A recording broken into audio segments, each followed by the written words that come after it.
I feel like it's probably not what some people will have wanted to hear, but I think it's what you need to hear.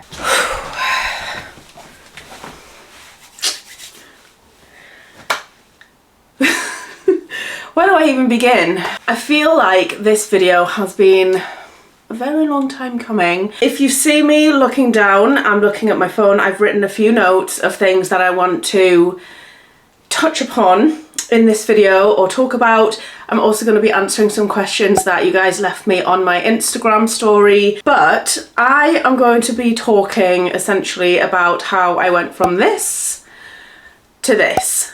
And I think it's important to note that this before photo, whatever you want to call it, it is a bad angle, but it is an angle of me. So it is essentially an angle of me. When I posted that photo on my Instagram, one of my friends messaged me and she was like, I can't remember you looking like that. I can't remember you ever looking like that. And I was like, do you know what it is? Me either. But when I look at other photos from that particular trip, they're all the same. I mean, some of them are posed and a little bit better angled and whatever, but the candid ones, that's me. Which I didn't, I didn't think. Obviously the photo for the after is posed. It's me taking one of myself. We've got to remember that. There are always going to be unflattering angles of me where I don't look like the after photo. Essentially, from the before to after, I have lost 20 kilograms, which is around 3 stone in weight. And I just want to talk about how I did it because it's not your conventional eat less, move more, basically. I think what I'm going to do is I'm going to start by going through the notes I've made already, and then I'm going to answer the questions afterwards, just in case, basically I'm going to try and cover everything I need to cover, and then if there's anything that I've missed which I think might be beneficial, then I'm going to add that in at the end. So I think the best way to start talking about this is to essentially talk about how we got there, how I got to the weight that I was, the size that I was, and how I felt being that way, etc. And I've got to say, essentially, I didn't see it. I honestly didn't see the weight adding on. In my mind, I was always my lowest weight. Like, I knew that things were starting to not fit. I knew my size in clothing was going up. But when I looked in the mirror, I didn't see it. I honestly feel like I had the reverse of body dysmorphia.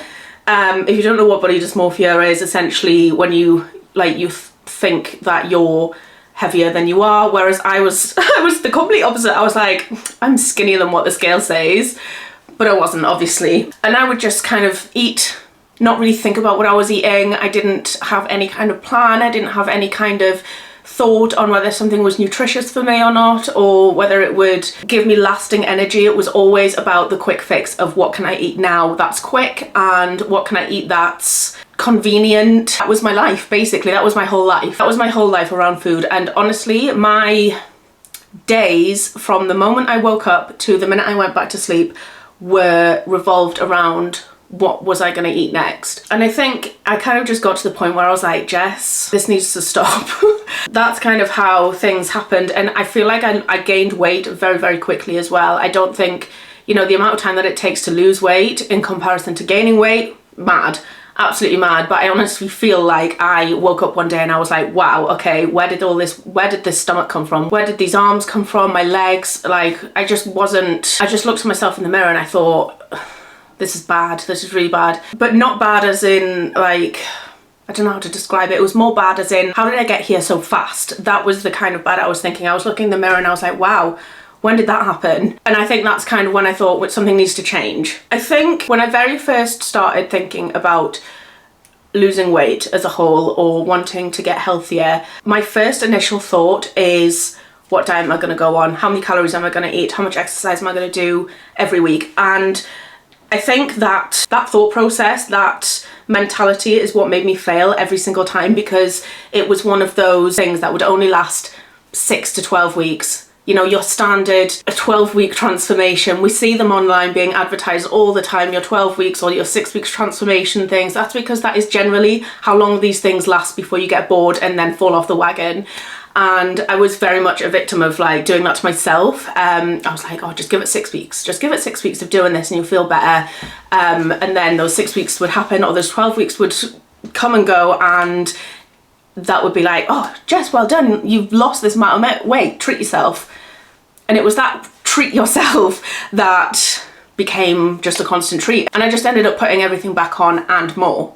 So when I really sat down and thought about what has worked for me in the past and what hasn't worked for me in the past, honestly, everything that I was coming up with, you know, Slimming World, calorie counting, all these random diets that I'd find on the internet, like water fasts and, you know, cutting out certain food groups, you know, those were the things that I tried and they had all failed. And I know that they had all failed because essentially I was the size that I was. And if they had succeeded, then I wouldn't be the weight that I was. So I had to start from fresh. I had to start from, you know, wipe the slate clean. Let's do something completely different that I've never done before. And let's not do a conventional weight loss like diet or whatever. And I decided that going on a diet was not healthy for my mentality. It was not healthy for my relationship with food. It was not healthy for my relationship with the gym and exercise. When I labeled something as going on a diet, when we look at the dictionary definition of dieting, it says to restrict oneself to small amounts or special kinds of food in order to lose weight. And for me, that word restriction was something that really hit home, because I thought every time I've tried to lose weight, I've restricted myself of something. It's been either calories, or it's been chocolate bars, or it's been, you know, stuff that isn't conventionally healthy for you.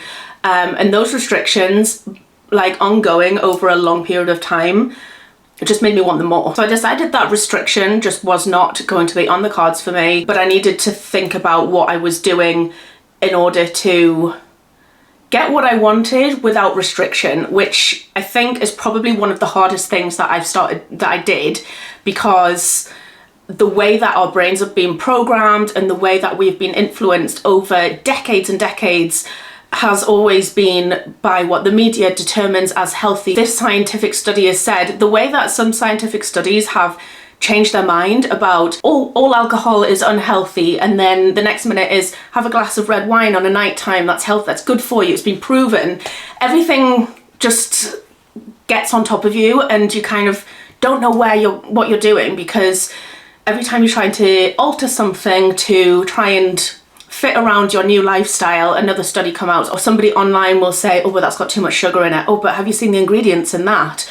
So something that you're really trying to improve on and exchanging certain things for a healthy alternative, somebody will always come and say that it's not good enough. And I think that was kind of my wake-up call of, I need to just block all that out. I need to stop being influenced by what I say on Instagram, stop watching what I eat in a day videos, stop filming what I eat in a day videos, because everything is just scrutinized in one way or another. And one of my little points that I popped here is stop trying to keep accountable to others. And when I say that, I think about the times that I thought, well, if I go to a specific diet club, i.e. Slimming World, then I'm holding myself accountable, because I have to physically step on those scales every week and either be congratulated or shamed, essentially. And I don't want to be shamed, so I have to do it because I'm keeping myself accountable to the club, to my club leader or whatever they're called. And in that specific instance, I think that was probably one of the most toxic times I had with my relationship with food, with my kind of relationship with exercise as well, because one particular thing that stuck out for me was that I had gained 2 pounds in 1 week. I'd stuck to the plan exactly. I'd written down all my sins, all my superfoods.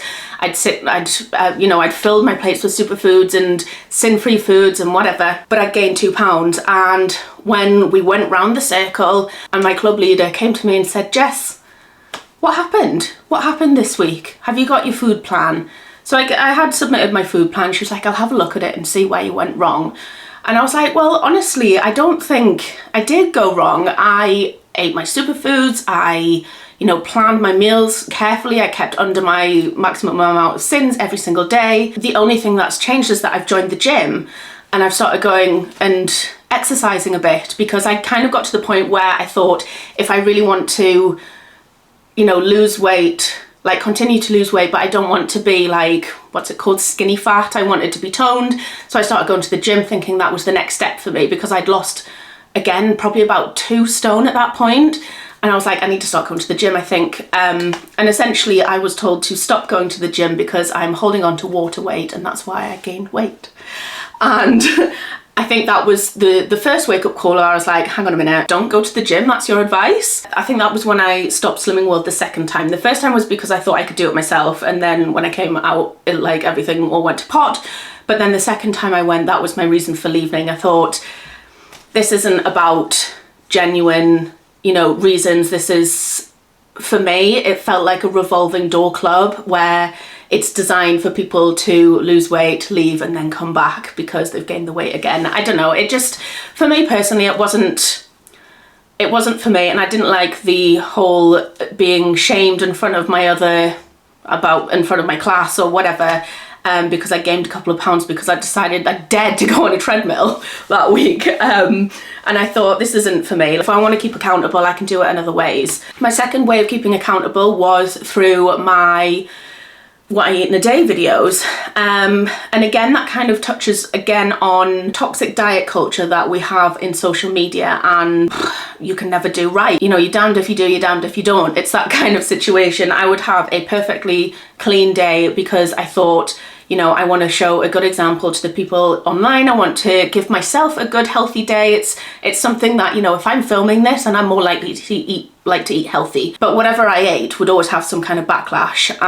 There's too much salt in that, or too much fat in this, or you shouldn't be using more than 3 sprays of oil, or what other comments did I get? Oh, and then on the other side of it was, if this is what you ate every day, then like you'd be skinny by now, kind of thing, which I was kind of like, well, this isn't what I eat every day, this is what I eat, that's what I ate that day, because I wanted to be healthy and I wanted to like show a good example.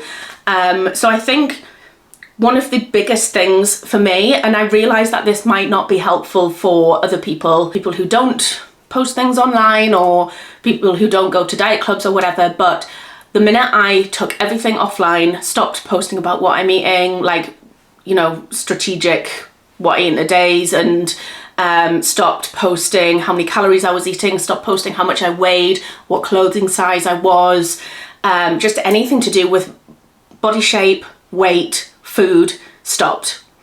And it did stop for a long time. Occasionally I do include kind of what I'm eating for my tea or what I've made for my breakfast, but it will just be one meal out of the day, because I kind of felt like that was okay, because people know that they can't judge based on one meal because they have no idea what I've eaten for the rest of the day. The minute I started taking that offline, I think some people kind of assumed, oh, she's gaining weight. Like, she's gaining weight now. She won't share what she's eating. She won't share her weight. She won't share her clothing size or whatever. I did get a lot of comments about, from people saying that they thought I was gaining weight. I don't know.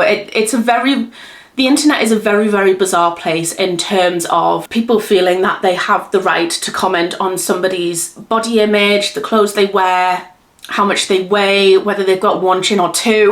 Like, people feel like they have this need to comment on something which really they have no place for, because I would never ever dream of commenting on somebody's body to anybody's body online or off. But I kind of think like these people who leave those kind of comments, I highly doubt they'd say it to me in person, honestly, based on the fact that nobody's ever said anything to me in person, because I just don't think people just don't do it. And it is this online toxic diet culture that has got in people's head and makes people feel like they have the right to comment on people's bodies and weight, etc., which is totally wrong. So taking that whole section of my life offline was probably one of the better things that I did, because I wasn't keeping myself accountable to anyone. I wasn't worried about being criticized for what I was eating, because I knew that basically if you don't put it out there, then they can't really comment. So that was the first kind of step that I took into really kind of working on myself with that. The next thing is that I found an exercise that I enjoyed and a time that I enjoyed going. I feel like I was going to the gym on my own before I met Emmanuel, and I really, again, I did get loads of comments about this, but I started going to the gym really late at night because I got the biggest gym anxiety going. I honestly didn't know how to control it. The thought of stepping into a gym during peak hours or during daytime hours actually made me feel physically sick. The thought that somebody might see me exercising, sweating, doing something wrong just was not, I just couldn't do it. So then I did start going late at night from like 10 p.m. onwards. This is why I always say that I need a 24-hour gym so I can literally go depending on my mood, like what time I want to go. A few people did find that odd because sometimes I would be going at like 3, 4 in the morning, but that was genuinely just when I was awake and I thought, actually, I'll just go now and then it's done. And I realised that that does look slightly odd, but for me, that is what got me confident in the gym, because I could start learning about how to do my exercises correctly, how to use the machines correctly to get my form correct. And I could just do that in my own little bubble. I could stick my camera up and watch film myself and then watch it back to look at my form, etc., and then try and correct it based on what I was looking at online. And then I gradually just started going like a little bit closer to peak times, not totally, so it was kind of like the last like 15 minutes of my workout, people were starting to come in. And honestly, I think that combined with going to classes as well was probably what helped get over my gym anxiety, because you do learn that people do not watch what you're doing. I mean, don't get me wrong, sometimes I do sit and I watch people, but not out of like scrutiny and not out of criticism or anything like that. People watch, which I think, you know, when you think people are looking at you in the gym, they're probably just doing that. They're not, you know, criticizing, they're not critiquing how you're doing it, they're not, you know, being mean about it. They're just people watching, the same as you probably do to other people unknowingly, you know, between sets. You just get you on your phone or you just look around, you know, you're watching someone, you're like, oh, okay, but you don't think anything of it. So that's the kind of thing that I learned, is that people really don't care what you're doing. Unless you're doing something absolutely wild, then what is that? Don't know if you can hear that music, but something is going on in one of the streets like behind mine. I've got no idea. What was I talking about? So basically finding a time and an exercise that you enjoy and that you're comfortable doing is probably one of the main things that you need to be doing in terms of getting into exercise and getting over that gym anxiety. And for me, for a long time, it was body combat. I really enjoy body combat to the point where I go to like every class that was available. And once you find that exercise class that you really enjoy, it doesn't feel like a chore anymore. So I think that's kind of what got me over kind of my gym anxiety and wanting to go to the gym, because I did end up just gradually going at peak times. I don't really enjoy going when it's really, really busy, just because you can't get onto equipment and stuff, but you know, going at times that are a little bit busier, it's a gradual thing, it really is. And you don't need to think, oh, I'm not going to the gym because I couldn't go in when there's other people in.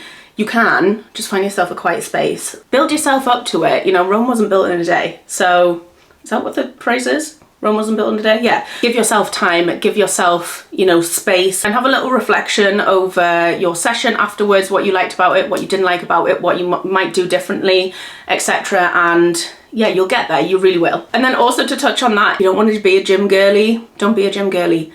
Just because social media is obsessive over people being in the gym and lifting weights doesn't mean that you have to be in the gym lifting weights. There are loads of different exercises that you can do. If you want to go for a run, go for a run. If you want to do skipping in your back garden, do skipping in your back garden. If you want to get a walking pad, one of the things I've got more recently is a walking pad, and I love it. Just standing at my desk, walking, or standing downstairs watching the telly, walking. Every little helps. Or if you want to do one of the YouTube videos, you know, there's loads of little HIIT workout, you know, dance workouts. It can be really fun. You just have to make it. You don't have to force yourself to go to the gym if you don't want to. If you don't enjoy it, don't go. Just do something else. Moving on to food intake and what I was eating, etc. It's difficult when people say, what are you eating? It's difficult to answer that one, because I eat loads of different things. I eat loads of different meals. I eat healthy things. I eat unhealthy things. I have such a balanced diet in the sense that I don't really pay attention to it anymore. I think one of the most important thing for me was when I looked back at all the things that I used to eat when I was on a diet, when I look back at all that, I just think, I know what's good for me, I know what's not. Why am I stressing over what I'm eating? I know meals that I enjoy and that are good for me. I know ones that are not so good for me, but I also enjoy, so I can incorporate them if I want to. So I don't calorie count anymore. I don't follow any diet plan whatsoever. The only thing I do is that I make healthy choices. And I know that that probably sounds like oh, you just make healthy choices. Like, it's not that easy for some people. And I get that, but like I said before, you know what's good for you and you know what's bad for you. Like, you know, if you incorporate a protein, vegetable, carb-based meal in your little, like, we've seen those little diagrams about, you know, 2/3 your plate should be this or whatever. Like, making sure that you have a protein in there to keep you full and to keep you satisfied. A carb that will also help keep you full and also satisfied. I can very rarely eat a meal which doesn't include a carb, just because I feel like, I don't know, I just feel like I can't do it. Because I feel like I won't feel full and I feel like I'll end up snacking later on. And then of course vegetables and fruit and stuff, it's just something just to have on just as a filler, really. And we know that they're good for you, they're packed with nutrients and stuff like that. And it's just a case of, you know, looking at your plate and thinking, I know this is good for me. But then at the same time, if one night I fancy a pizza, I will have a pizza. It doesn't matter. It is one meal out of the week. And I don't kind of schedule my cheat days because I don't have cheat days. I literally just eat. I would say that I work on like the 80-20 kind of rule, where 80% of the time I'm eating healthy and then 20% of the time I'm not. This kind of mentality for me has helped me lose weight without me really noticing, other than when I drop down in clothes size or whatever. But I very rarely weigh myself. I weigh myself maybe once a month, if that, just because I kind of think that the number on the scales isn't really an accurate representation of, you know, where I'm at, because at that point I could be just about to come on my period, or I could be bloated from something that I ate the previous night. I don't know. So I kind of think as long as like the scale is generally heading downwards, it doesn't really matter. And yeah, that's kind of how I do the food thing. In terms of snacks, it's more, I don't really snack, actually. I really don't. I think that's because main meals are mostly keeping me full. And if I do have a snack, it's usually just like a bar or a banana or a piece of fruit or something. It's not like anything major, because my snacks used to be things like another meal, essentially. My snacks would just be another meal. And I think having your main meals keep you full throughout the day is important, and it's kind of worth looking at that, because I've grown up on people thinking, oh, we'll just have a light lunch. Why have a light lunch? Because I didn't have any breakfast this morning, so I want something that's gonna keep me full until I eat my dinner tonight. And I think that's another thing that I want to touch on. Some people might not like it, but I very rarely have breakfast. I go through phases of craving it, feeling hungry in the mornings, and then other times I am not hungry in the mornings, and that's probably because I had a decent meal the night before or whatever. But listening to your body is very, very important. If I am not feeling hungry, why should I eat breakfast? But then at the same time, when it gets to kind of like 1-2 o'clock and I'm starting to feel hungry, making sure that I am eating something that is nutritious and is going to fill me up and keep me going till the next meal is, you know, important as well. I think some people might call that fasting. Maybe as I'm unintentionally fasting, I don't know. I don't look at specific times and say I can't eat after that time or I can't eat before this time on the day. I just go by what my stomach is telling me. And most of the time I'm all right until I'm starting to feel hungry, and then I'll have a main meal. Next is dropping the all or nothing mindset. Now, this was a huge, huge thing for me, where, you know, I would fall off my diet, as it were, and I'd be right, okay, diet starts Monday. So then I would eat absolute rubbish until Monday. So why do we start diets on Monday? Clean slate, fresh week? Yeah, sure, I get it. I get the mentality. However, your life doesn't start on a Monday. You know, your life doesn't start at the beginning of the year. Your life doesn't start at the beginning of a month. Your life is ongoing regardless of whether you start Monday, Wednesday, Friday, whatever day you want to, like, you end up starting. Your life is going to roll on regardless. So if you're serious about wanting to change how you're going to be around food, etc. It shouldn't be right, I'm eating everything clean from Monday onwards. Why not today? If this is a lifestyle that you want to be sustainable and you want to be ongoing for the rest of your life, you need something that is going to be something that you can do today and not start another day, because I think also with the all or nothing mindset, I think it's very important to think about, this is something that you do want to do for the rest of your life. So why would you want to restrict your calories? Why would you want to restrict yourself to just really boring, plain meals? Oh, but it's only this many calories, or oh, it's only this many sins, or whatever. I get that, but if you're not enjoying eating it, if you're miserable during the process, but your end goal is, oh, but I'll be skinny. I mean, you will, maybe, if you kept it going. That's not going to be your lifelong, end game. You're going to get skinny and then you're going to be like, right, thank God that's over. Let me go back to eating what I was before. Because at the end of the day, food is to be enjoyed, and if you're not enjoying what you're doing during the process, then it's not going to last. It really isn't. Yeah, I think that is basically everything from my list, but I'm going to go through the questions and see whether I've missed anything off or something that you might find useful. Now, we got a lot of responses on this, so I'm going to go from like the very first response all the way through to the end, and I'm just going to answer the ones that I think will help, or I think I haven't kind of talked about but probably should have. I did also say on my Instagram that this is going to be a very candid, all cards on the table kind of video.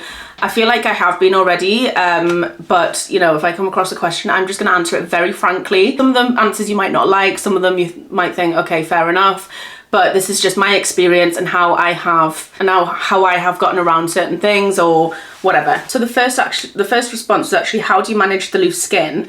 Honestly, I think I'm not at the point where I've kind of noticed any loose skin, because I think I do still have weight to lose. Although I've already lost like 3 stone, I wouldn't say that I'm at my peak, healthiness. I don't know, like I'm not at my peak weight where I'm like healthy but also not like underweight. I feel like I need to get myself into a healthy weight first before I can really judge on loose skin, because I feel like I probably will have loose skin just based on the fact that I have, yo-yo dieted over, I want to say like 15 years, and my body shape has gone up and down and up and down and up and down. So it's inevitable that I'm going to have a bit of loose skin, but I'm not at the point where I think I can see it yet, but I think it's coming. At that time, I don't really know how I'll deal with it. I think it's just one of those things that it is what it is. I don't think I'll have enough to warrant getting any kind of surgery or anything, but if that happens at the time, I'll keep you in the loop and I'll let you know what's happening, but I don't think I'm there just yet. This one I think is quite an important one. Someone says, how do you genuinely deal with comments on your body? It only ever demotivates me. And I know that I did touch upon like comments and social media and stuff like that. The point that you make of it only ever demotivates me is so important, because I think the famous phrase from Piers Morgan is something along the lines of, people need fat shaming because otherwise they'll not change. Honestly, people who fat shame, people who leave negative comments are literally the cause of people to gain weight, because it does demotivate, it makes people feel shit about themselves, and then it makes them, go back into this cycle where they're like, well, it doesn't matter anymore because I'm just fat, or I'm just whatever. Very, very rarely, maybe in like 0.1% of the time, I read a fat shaming comment and go, oh, I better lose weight. I better lose weight because this person on the internet told me that I'm fat. Doesn't work like that. It really doesn't. It is the complete opposite. So the people who fat shame, the people who leave negative comments, sometimes I really just think like, who hurt you? It doesn't really get to me anymore. I think it used to a little bit, but then I kind of think these people, like I said before, these people would never say this to me in person. And if they did, they have some serious soul searching to do. Why?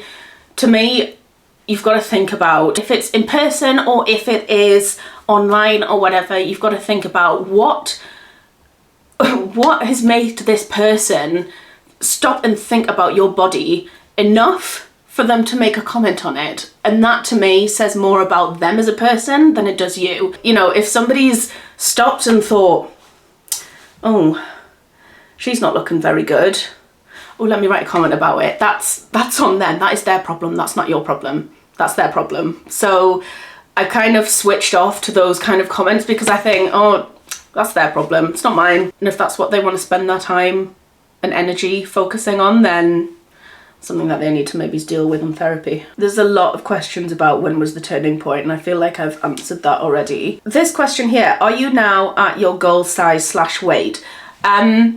No, because I don't have one. I don't have a goal size or weight, because I think when it comes to, you know, I used to say I want to be a size 10, or I want to be like 9 stone, I want to be whatever. What does that mean? You know, if I get to a size 10, I'll still be looking in the mirror and thinking, oh, this isn't what I wanted. Or I might stop at a size 12 and think, actually, I really like my body like this. Do what you need to do until you are happy within yourself. I think that's the most important. Work on yourself, your self-love, your self-care, and learning that you don't have to be a certain weight or size to be happy is so important. I think one of my best years for learning to love myself was that year that I went traveling on my own.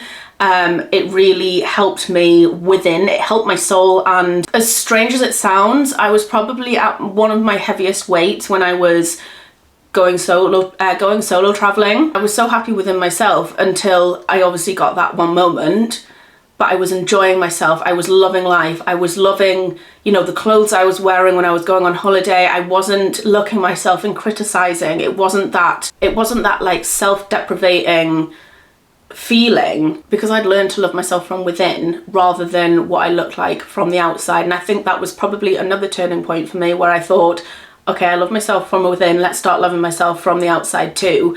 And I think setting goals in terms of weight and size is counterproductive, because I feel like it's all about how I feel from within. So I don't think setting a certain size or weight goal for me would be very productive, just because I'll get to that size or weight, and then I'll think I was probably happier a size up, or a half a stone heavier. I was probably happier then. Like, do you know what I mean? So that's kind of my answer to that. And I think this also ties in with this question: do you feel so much better now you've lost some weight?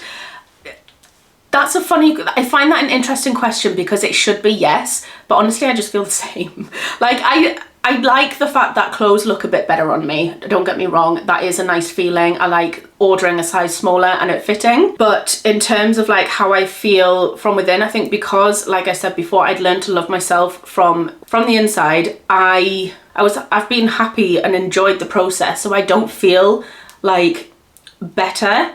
I just feel I just feel kind of the same. It's kind of like I know this sounds like such an anticlimax, but it's just like I'm still me. Regardless of whether I was 3 stone heavier or 3 stone lighter, I'm still the same person. I'm still the happy, bubbly person that I always was. Part of learning to love myself was letting go of the mentality of I'll be happy when I'm skinny, or I'll happy when I've lost weight, or I'll be happy when I reach this size. Learning to be happy where I was and where I was at that point in life, or that's whatever, I think has made this whole process so much easier for me, because I can't think, oh, I'm not doing this until I've reached this size. Whatever, until I reach this size. It's just again, it ties into this toxic culture of diets and stuff like that. So I honestly feel the same. Like, the only thing I've noticed that makes me feel better is the fact that I can order like sizes smaller and they fit. Somebody said, how long ago was the first picture? Now that was in 2021,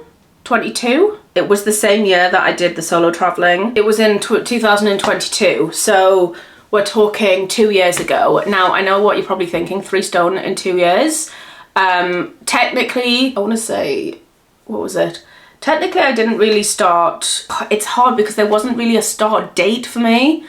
I just changed the way I was eating without really thinking about it, which I know is probably really unhelpful for you guys. The photos are 2 years apart, but I think it's really important to note that, you know, not putting time limits on my weight loss. You know, when I talked in the very beginning about, you know, 6-week or 12 weeks transformations, I deliberately did not put I want to lose this much weight in this amount of time, because it would always lead to disappointment, because it would be so unrealistic, and it just wouldn't work out. So there was no point in me putting those timelines on. So although there's 2 years between those photos, I want to say that the biggest kind of jump for me has probably been over the last 9 to 12 months, I would say. What did it look like in 2021?